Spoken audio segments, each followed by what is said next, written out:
Can you hear me, Ashlesha? हो हो व्यवस्थित. Okay, fine. आणि YouTube वरती पण लाईव्ह सुरू झाला आता. सो let us get going. Yeah. Okay. So, Dr. Ashlesha, thank you very much for joining us today. And we are very pleased to have you with our Vitthal Mandir team. So, as we discussed briefly, we are trying to undertake multiple initiatives in the Vitthal Mandir community that will be helpful to our community members on multiple fronts, right from, or as we discussed, the whole theme of Mandir is Char Purushartha. Mm-hmm. So everything that helps in Artha, Dharma, Kama, and Moksha, the four great pursuits of human life, so to say. That is what we try to bring to our members, and many people will benefit from that. So, for everybody, welcome again, Dr. Ashlesha Raut.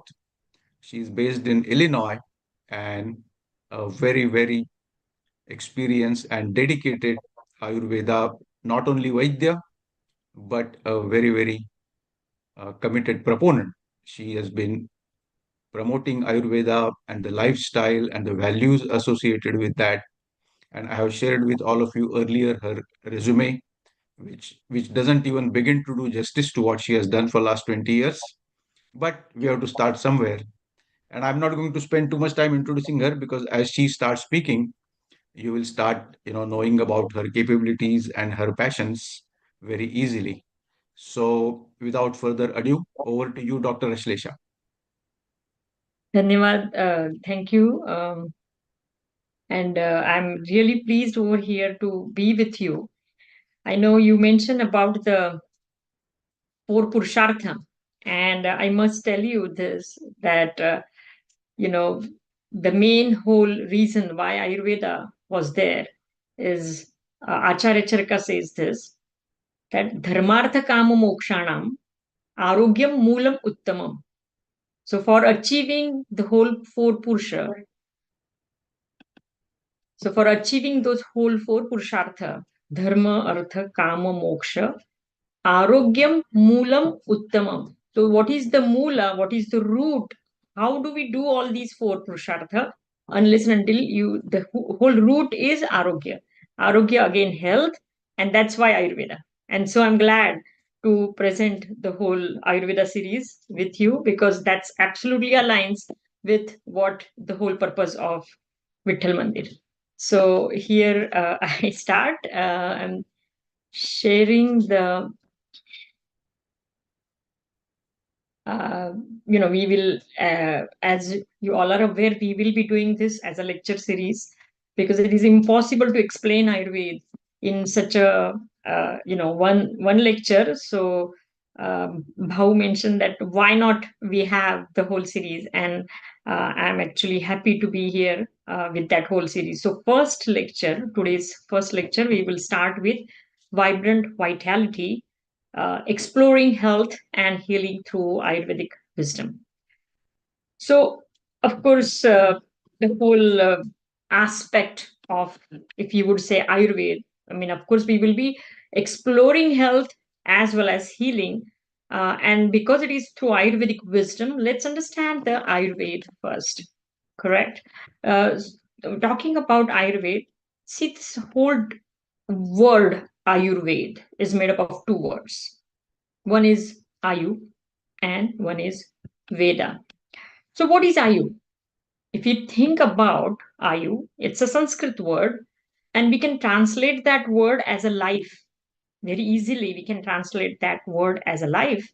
But again, in Sanskrit, the ancient language has a very uniqueness of choosing every word.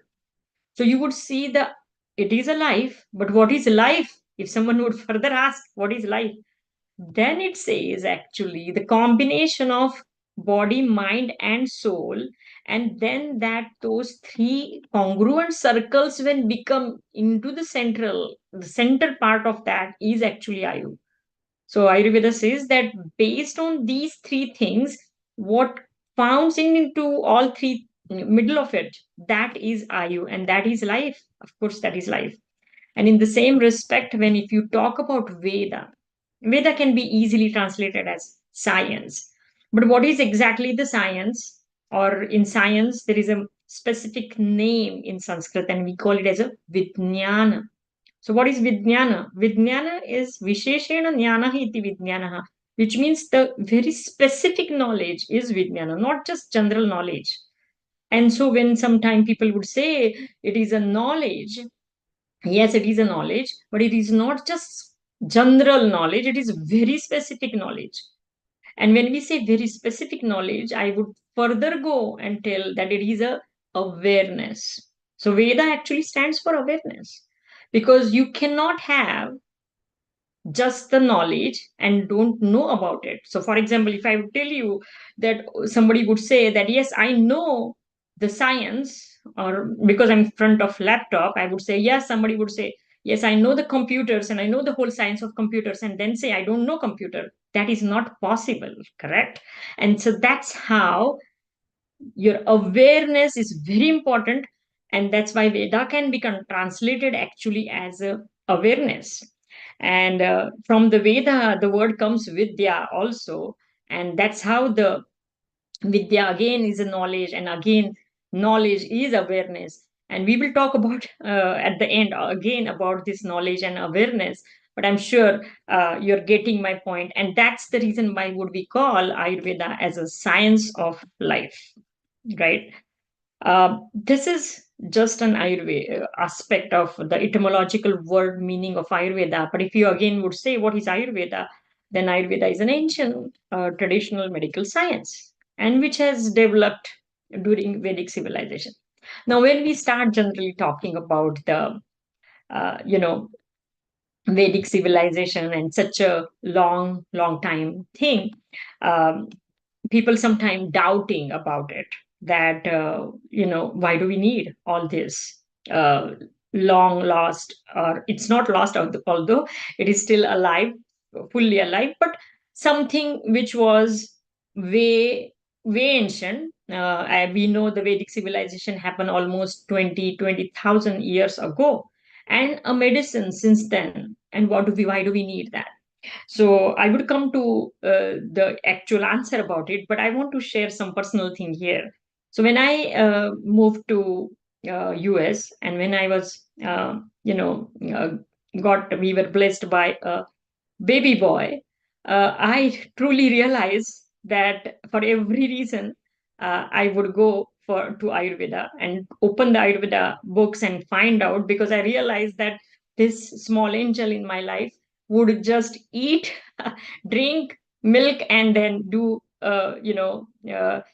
it's pooping, and just again sleep and get, and all these things were revolving, and anything, will cry, and we both, me and my husband, would wonder what should we do, and then I would always take the help of Ayurveda. And during that, really, as a new mother, I truly realized, even I was a doctor, Ayurvedic doctor then, but that time I truly realized that why God has given me such a wonderful gift, and along with that, He has given me Ayurveda also to take care of everything. And so I always say that it is kind of a user's manual. you know it's not, how you have something and then you would use, you get a new machine and then you have a user's manual. And that's how for the life, I Lord Dhanvantari has given Ayurveda as a user's manual. So that works every time, in every age. But more than that, of course, when this word comes, that why Ayurveda, and why, what is the need, is it even, do we really need such a ancient science in this modern times, because it is a period of AI, and do we really go back to use something as old as 10, 20,000 years old?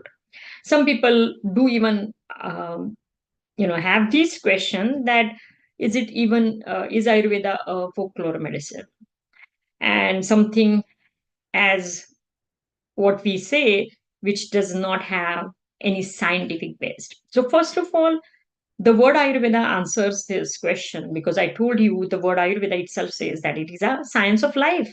If it is a science, then how can it be a folklore, right? So it is 100% not a folklore. I have multiple, points to explain to you that why it could not be a folklore medicine. And I mean, I would not go into that detail, but one thing I would definitely like to tell you that, sa- any science, any folklore medicine on the whole earth would not offer a surgery. And surgery actually born from Ayurveda. Acharya Shushruta developed, was considered as a father of surgery, and he was a Ayurvedic Vaidya. So, I mean, there are multiple other reasons also, but definitely we need Ayurveda actually more in these modern times. And the reason behind that is Ayurveda is a nature's medicine. Everything in Ayurveda, whatever it has been given, is absolutely a natural thing. One of the very basic principle of Ayurveda says, fundamental principle, that you are a miniature of nature, which means you are developed. You are a product of nature. And because you're a product of nature, nature has a full potential to heal you.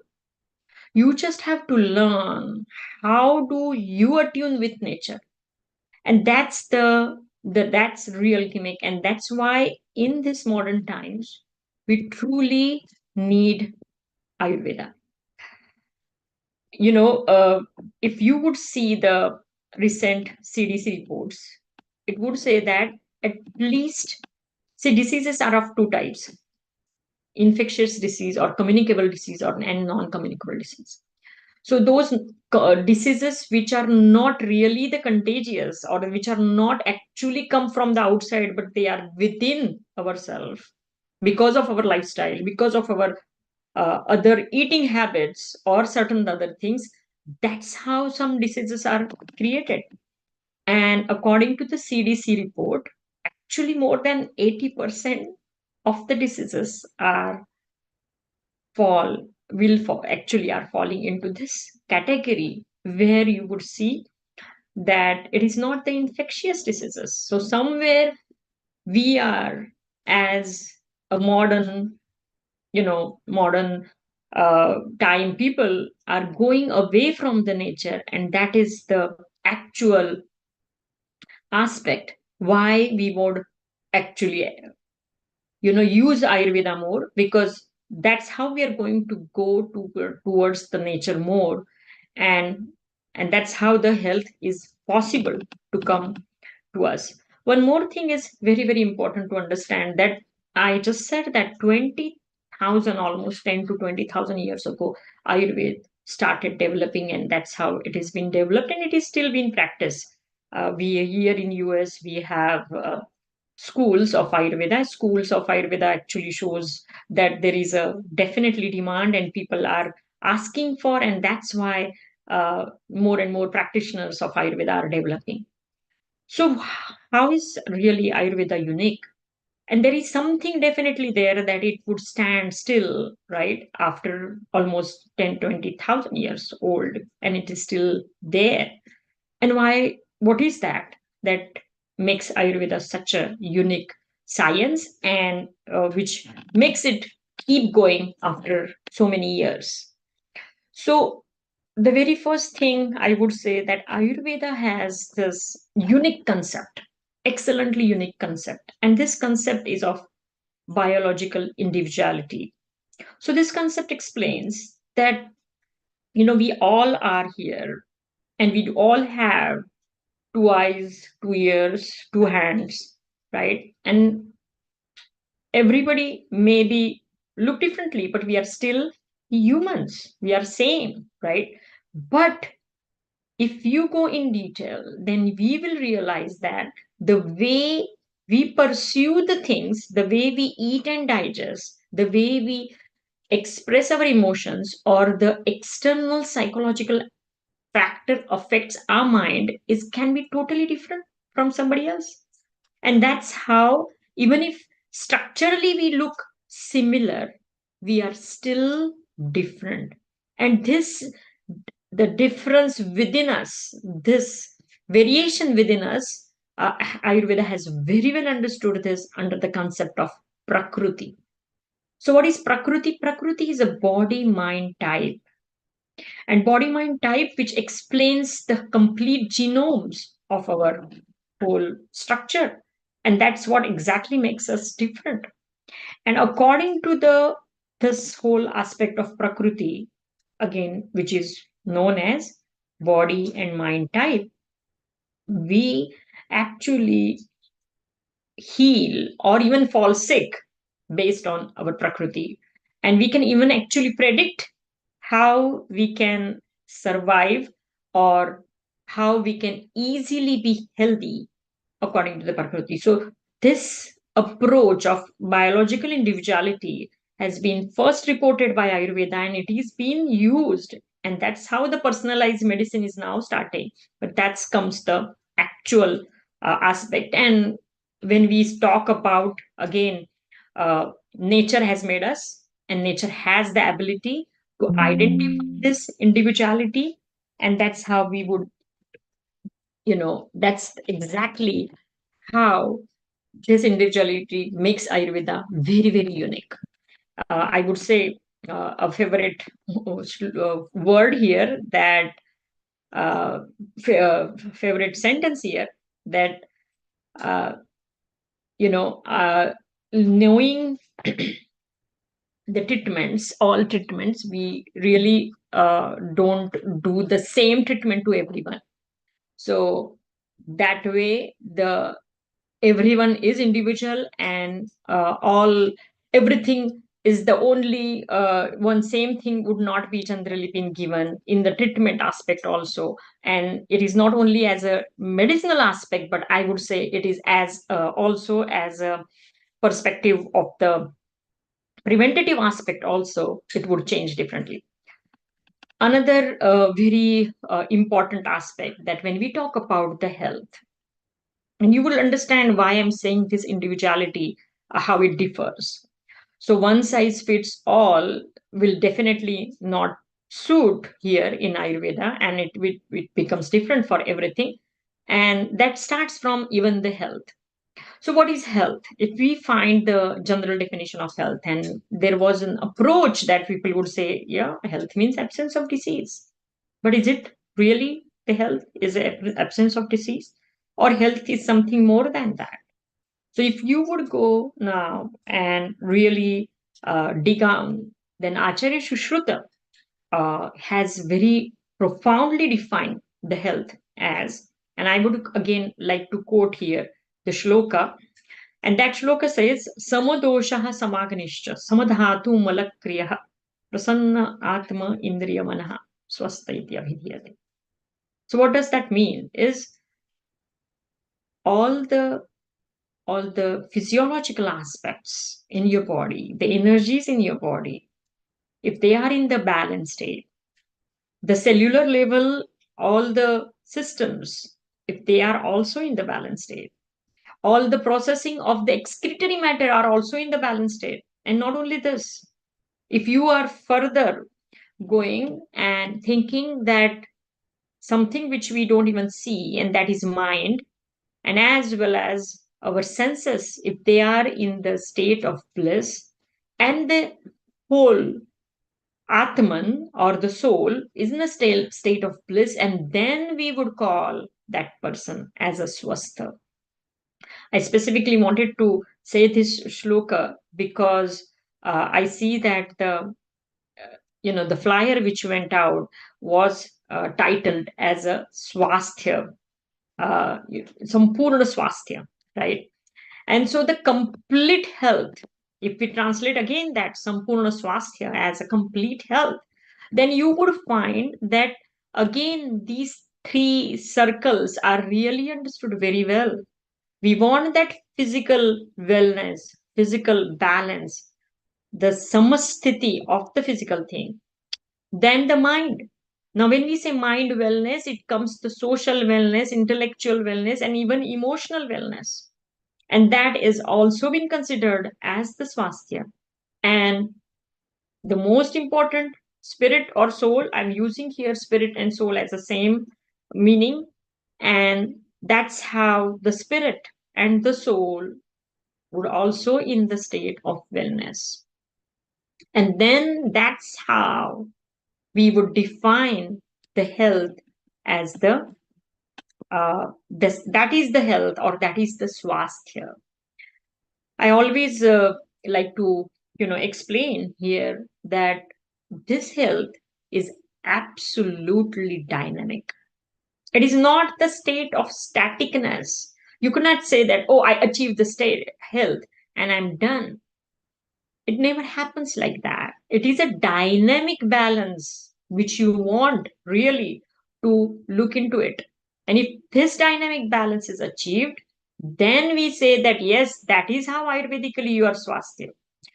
This dynamic balance, to explain this dynamic balance, I would like to remind you about, just think about a person who is surfing on the water. Do you think in any time he says that, oh, I'm balanced now, and just stand still? That never happens. And that doesn't happen. And that's the reason I would say that this is how the dynamic balance we have to have for the health to achieve. And how would we achieve that? Of course, I'm going to talk about that. But before we go on achieving health, or what are the approaches which Ayurveda has been giving for achieving that health, I would like to actually talk about something which is called as healing. Many times people do confuse about the healing and cure and treatment. So let's dig in here and understand truly the healing. And I always like to go into the etymological aspect. And if you would see the word healing, it comes from the word heal, right? And the root word of heal is actually whole, correct? So the word heal comes from the whole. And so what is the meaning of whole then? So to become whole is the healing. Now, let me give you an example. Maybe that would help to understand well. Let's say I get a, cut here, maybe paper cut on my finger or my skin. So what happens when I get that cut? The cut actually divides my skin, aparts my skin, and that wholeness is been lost. So I say that, oh, I have a cut and I need a healing, because this wholeness of continuity of my skin is gone. I'm giving just an example for you to understand, right?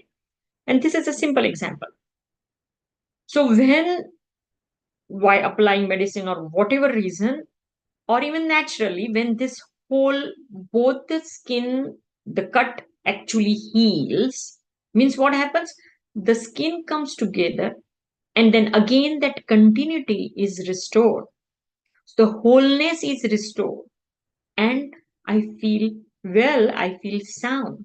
So to heal is to make or become whole or sound or the continuous. And that's exactly is the healing. Now, if you would see the definition of healing, that is the same thing, restoring health or wholeness. So every time why wholeness word is important, because holistic healing comes really for the healing purposes. And Ayurveda is completely a holistic science where the true wholeness is being focused, and every time the balance is being occurred to create that wholeness or to create that healing. The another very confusing word, or the vocabulary gets confused a little bit, and people try to really understand, or maybe sometimes think that these are the synonyms, and that word is treatment or cure. And I want to focus on here that the meaning of cure is actually remedy or the treatment. But these two words, cure and healing, are absolutely different.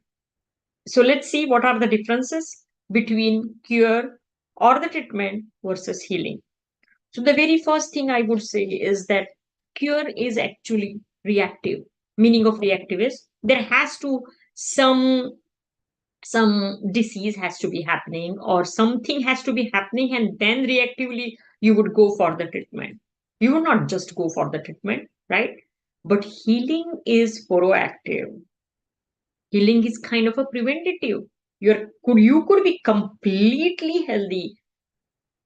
I mean, your blood pressure could be normal, your cholesterol could be normal, your weight could be normal, but if something else is going on, your mind, or if you are sad for any reason, if you are disturbed for any reason, the prasanna atma is being not achieved, and so in that respect, you are not healthy or you are not swastha. So this aspect is to very important to understand, and that's why you may be been said that, oh, you don't have any ailments, but you still need the healing to happen, and that's how healing is proactive. See, again, the another very major important aspect is that you have to have the, the diseases has to happen, which is so you would address the disease and the cure or treatment will happen. In healing, just you have to address the imbalances. Imbalances could be of anything. Imbalance not necessarily physiological, not necessarily psychological. It could be even emotional. Emotional imbalance could also be there. That's how it could be addressed, and that's what how we could call it as a healing. Many times it has been observed that the cure or treatment does it is a external aspect.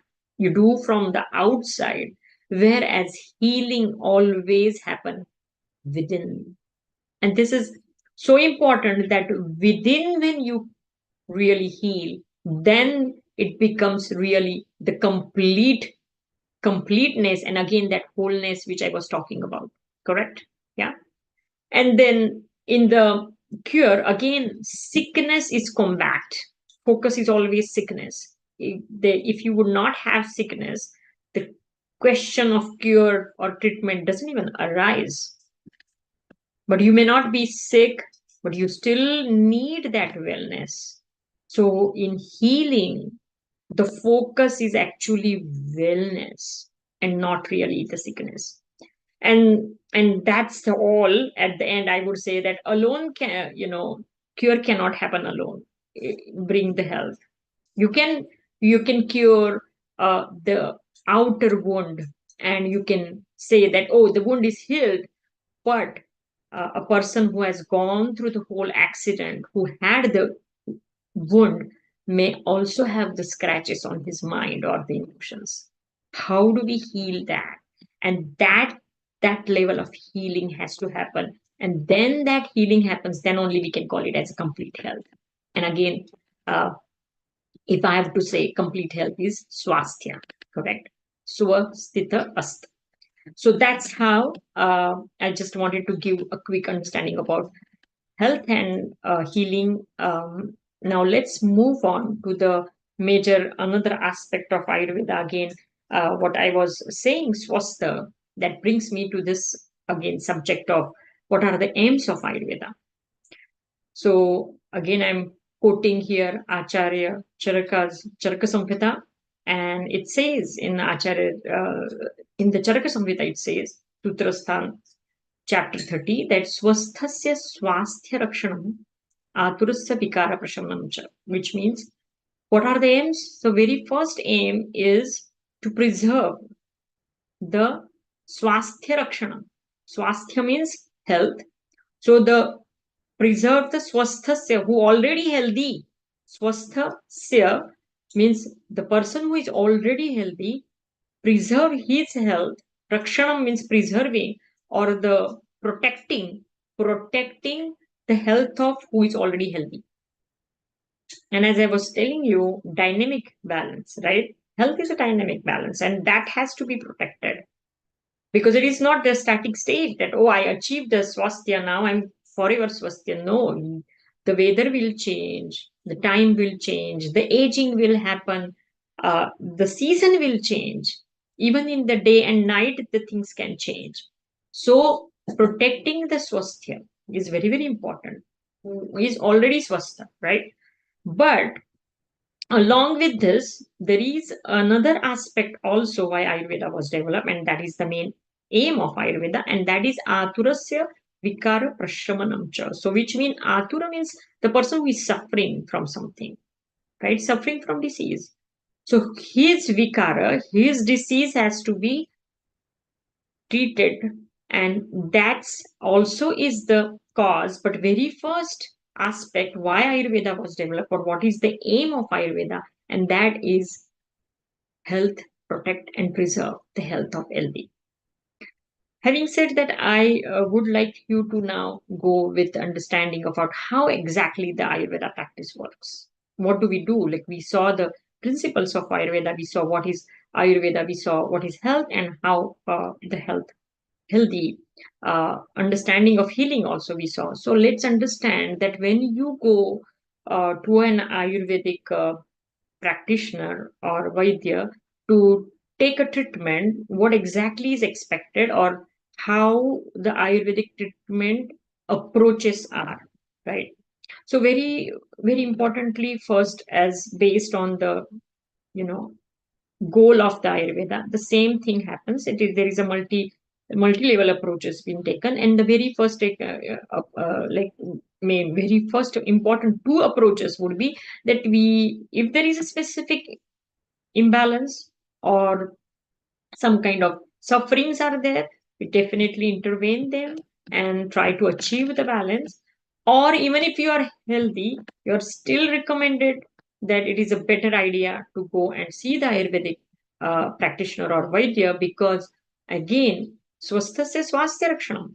You are healthy and we need to have that further protective or preventive regime to be developed to maintain your health.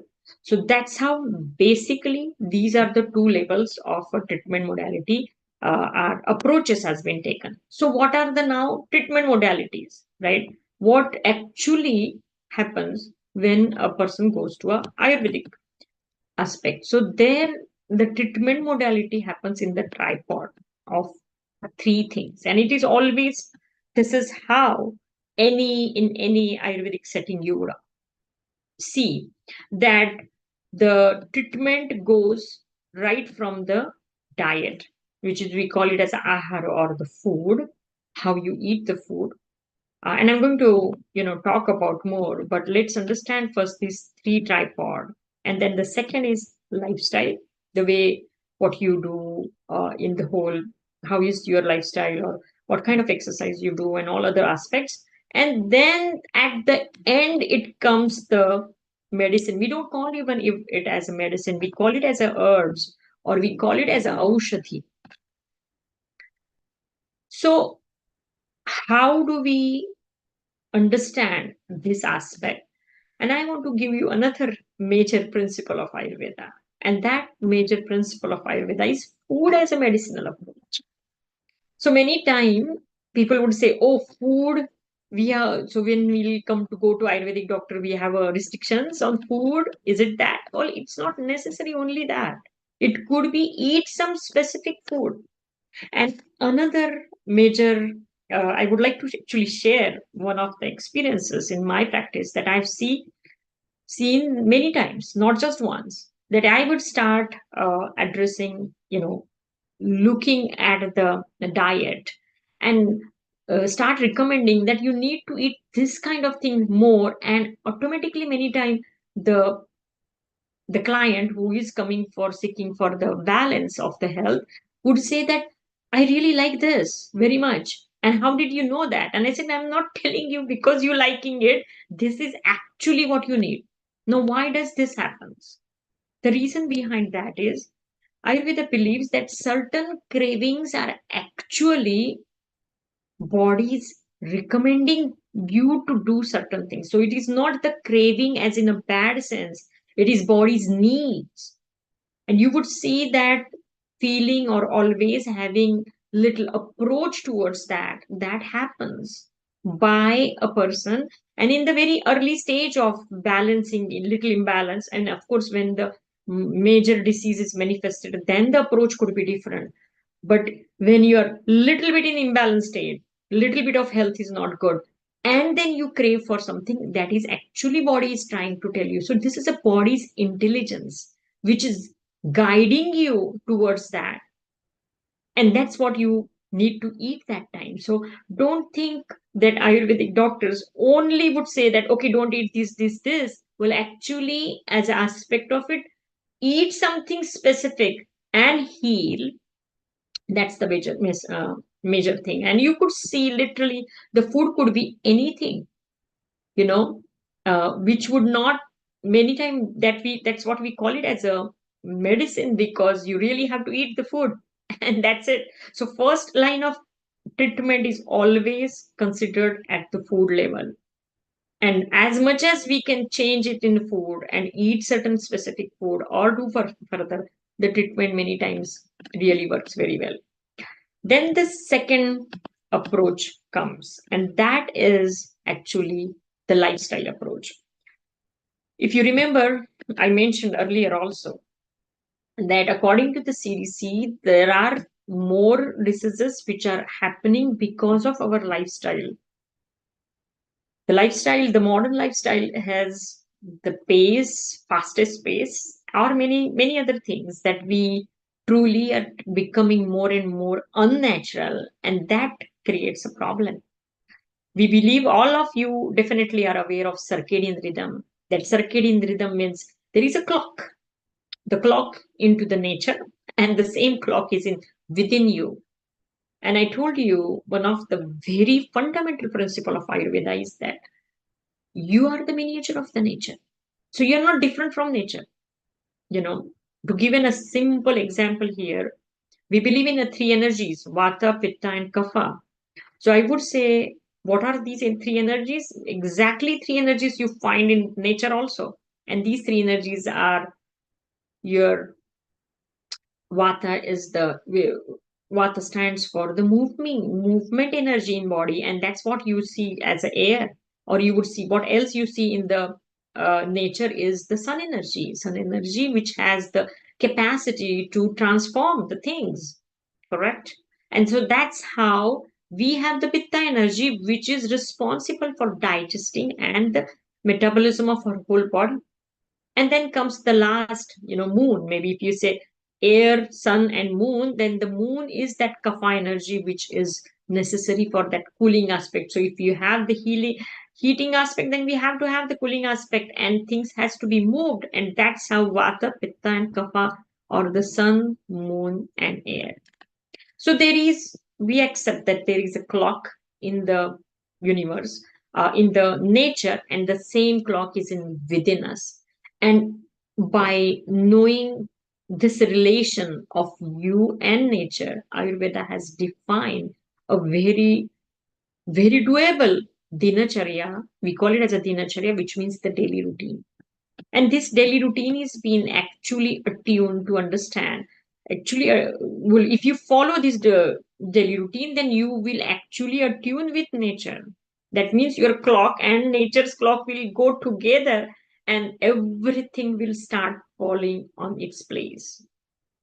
And many times it has been observed. So when we say the lifestyle changes which you have to do, not necessarily the, it would definitely could be as simple as when to eat food.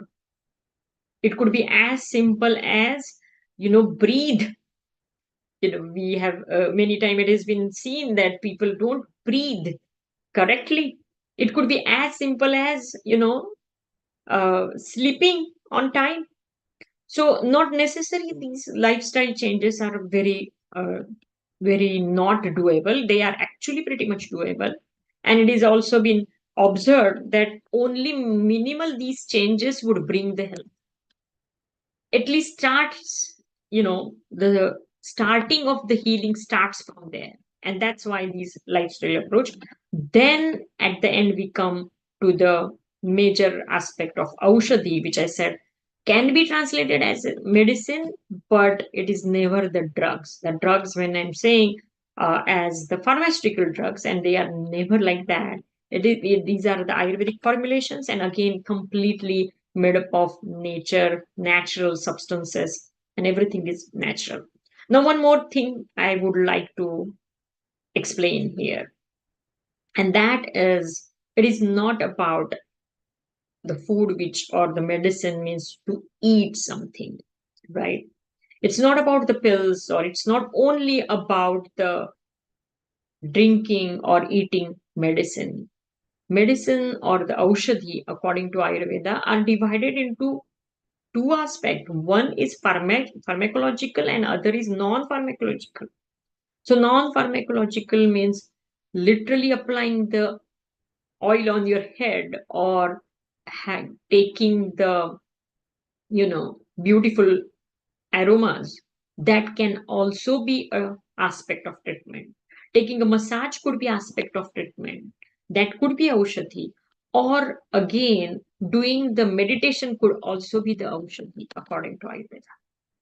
And one has to understand, and people do come sometime and they are taking, in my practice I've seen this, that they are many time already started with some other western medical western medicines or the drugs. And to avoid some other aspects, we generally don't sometimes even give the herbs, but we still give the aushadhi. And how do we give that aushadhi? With all these other aspects, you know breathing, that is pranayama, meditation, or certain yoga poses, or these other applying oil, or doing abhyanga, or doing putting certain herbs in your nose. These things could actually help develop that person, heal that person, and that will further achieve together. Integratively, we can you ultimately achieve the goal of healing. So always, aushadhi can be a very broad spectrum understanding of the Ayurvedic treatment. So we saw that uh, healing happens at by these are the three ways that we would achieve the healing. The treatment modalities: ahara, which is diet; vihara, which is lifestyle; and the aushadhi, which is this kind of medicine. So in the nutshell, I would like to tell you that we saw that Ayurveda means Ayusha Veda Ayurveda. Ayu means life, and Veda means knowledge or awareness. And here, this Ayu is not just the body mind. So it's Ayurveda is not just body mind medicine, but I would say, in fact, Ayurveda is a consciousness based medicine where consciousness is the center point, and that's how we develop, that's how we understand the wholeness. So we don't understand only the bodily thing, and that's how the holistic approach has been used, and that's how the holistic treatment can be done. If you remember, again, I said Veda is not just the science, it is actually awareness. And when we talk about awareness, obviously this awareness actually, if you become more aware of something, you become more conscious. You would observe this in very simple things. You would see that suddenly, if you start counting, seeing some new color car, and then you would see, oh my god, these color cars are there. The way you see this externally, the same way you learn about some food product, and or it's maybe it's good thing or maybe it's bad thing, and you understand that, and then you start realizing that, okay, this is so much in my diet, and this awareness comes. So as this awareness makes you more conscious about that particular thing, it also makes conscious more about yourself.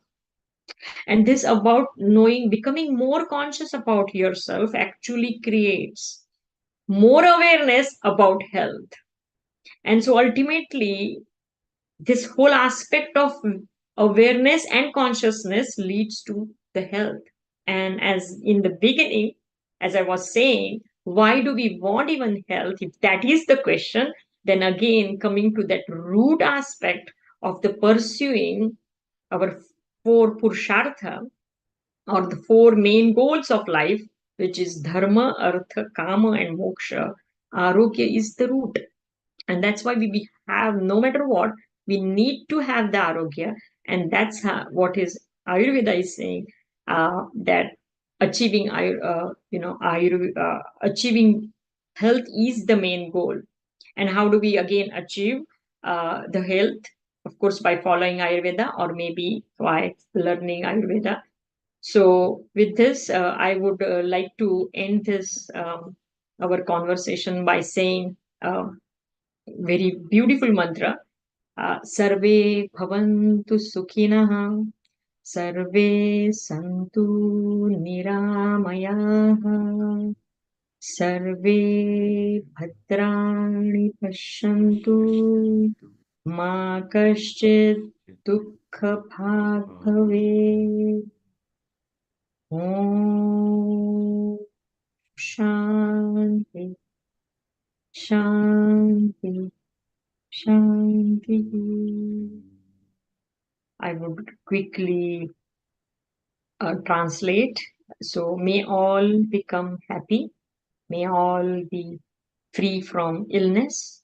May all see what is auspicious. May no one suffer. Om Shanti Shanti. Peace, peace, peace. Thank you so much for your patient listening. And I would, I think, end the session here. And I'm opening the floor for the questions. Thank you, Dr. Ashlesha. We have got some questions here. So let me start with one question that came up from many people as we were preparing for these sessions. And then, of course, other people also will ask any other questions they have. Is that in US, Ayurveda has been taking roots and people have gotten more interested. Now it is getting taught. But even if people, want to pursue Ayurvedic lifestyle, Ayurvedic medicine, and has a good person like you to, provide that service, how does this fit into the US healthcare system in terms of insurance, in terms of coordination, with hospitals in case there is some, overlap between uh, Ayurvedic treatment and at the same time the person is also undergoing some hospital treatments and things like that. So multiple questions, but let us start with, let us say, the insurance aspect of it. How does it work? Are you uh, Right. So basically, as of today, insurance is not approving Ayurvedic medicine as such, because, as I said, it's not really the considered as a medicine. Medicine is the only Western medicine is considered as actually medicine. So obviously, it is not being considered from the perspective of regular diseases. And the reason, again, as I said, the coding is not being given because the disease is not considered according to the Ayurvedic diseases. And for the insurance purposes, always there are the health codes. And those health codes are not with Ayurvedic medicine or the Ayurveda. And so what one should do, and I can again share a personal thing, personal in my personal practice. What we generally do is we do accept everything in the sense of what you call as a flexible spending account or the health saving account. And people, that's how they come. They believe in the real healing, as I said, and because they believe in real healing, they also feel that this is necessary, and they have this freedom of using that flexible spending account, and that's how they do. Many people do that way, and that is the way out, I could say, for the insurance. If that insurance is not covering, you can use this aspect. Some people have, yeah, I mean, many people actually, I would say that they would use the flexible spending account. And another aspect is Ayurvedic treatment in that way is relatively definitely uh, cheaper, I would say, because it is again the diet is the aspect and the lifestyle change is the aspect. So you don't really spend a lot of money where you need insurance, right? Like the way you say these are not medicines, these are supplements. And when you're saying supplements, as you would use the supplements, you say, okay, I want to have the vitamins, and you go, you don't use your insurance card there. In fact, no insurance would be approved there, right? So these supplements are not being used by insurance. They people spend their own money and buy the supplements, and that's how Ayurvedic supplements would also go. So that's the approach here. Yeah. And the second part was not directly connected, but it also came up that while a person is hospitalized or undergoing a very typical Western, treatment, uh, how does he or she continue with Ayurvedic treatment, and does it create any clash or conflict? Correct. And again, this is also very common. I would suggest that some people do come and they do are on the, some serious illnesses where we really don't start anything as a formula or the supplement even, right? But Ayurvedic treatment is not only the giving of the supplements. You always have the diet, lifestyle, and the herbs approach. So in those cases, certain diet change or the certain food aspect, you know, giving those food to eat more can actually solve the problem. It could be as simple as, how you would say, okay, do you drink tea? And you say, yes, you would drink tea, even if you're taking medicine, right? And that's how these teas could be given. Or even like, certain fruits would be, I would say, okay, maybe drink this kind of juice more. And that can help further. So not necessary that one pathy treatment is been going on. You could still supply with the dietary approaches, and you can still provide some lifestyle changes, and that also would change. So for example, see, when we talk about lifestyle changes, right? And someone, I'm just giving an example that a person had a severe anxiety, and we saw that, the mental health cases are really going up high after COVID. And post COVID, these things are very much becoming common. And this sudden attack of that anxiety, at that level, that person has to have the medication, right? So the Western medical treatment is been going on.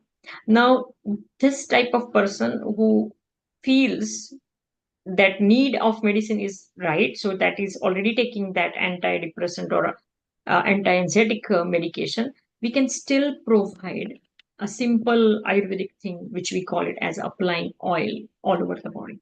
And it can actually bring the tremendous vata down.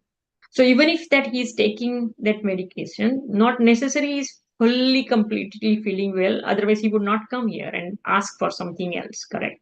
And so here, without actually interfering with his treatment, we can still provide certain things. And this is just a one thing. I would also give certain simple vegetables to eat, which would help the whole process of mental. So, for example, because we are talking about the mental health, eating the ashgard or the having the juice of ashgard, which is also known as white pumpkin. Many times it is being used in sambar and such kind of dals. So just using those juices can be really pacifying this.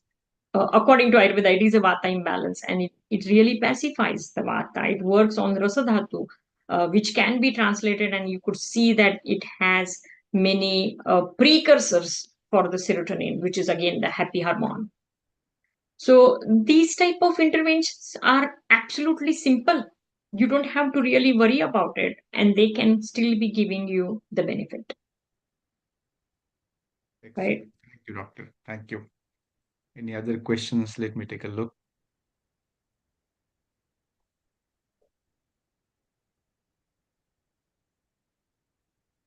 No, I guess, yeah, in fact, I was looking at people, and, most of the audience that we have today here or later on when they see the YouTube videos, they are quite aware of Ayurveda. Many of them have been taking. So, in a way, we have a very enlightened audience.